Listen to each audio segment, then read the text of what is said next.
એક વિશાળ જંગલમાં એક ખૂબ જ ક્રૂર સિંહ રહેતો હતો. તે જંગલના બધા પ્રાણીઓને ડરાવતો અને દરરોજ પોતાની ભૂખ સંતોષવા માટે કોઈને કોઈ પ્રાણીનો શિકાર કરતો. જંગલના તમામ પ્રાણીઓ તેનાથી થથર કાંપતા હતા. એક દિવસ વારો આવ્યો એક નાનકડા સસલાનો. સસલું કદમાં નાનું હતું, પણ બુદ્ધિમાં ઘણું તેજ હતું.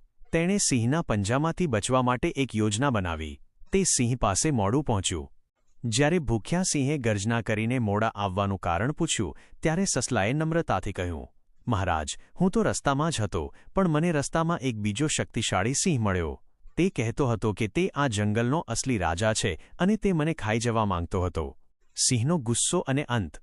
પોતાના રાજ્યમાં બીજા સિંહની વાત સાંભળીને સિંહ લાલચોળ થઈ ગયો.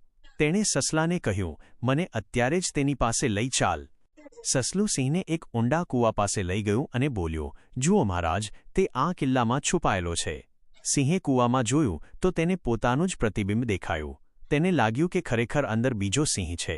ગુસ્સામાં આવીને તેણે જોરથી ગર્જના કરી, જેનો પડઘો કૂવામાંથી પાછો આવ્યો. પોતાના પ્રતિસ્પર્ધીને મારવા માટે સિંહ વિચાર્યા વગર કૂવામાં કૂદી પડ્યો અને ડૂબીને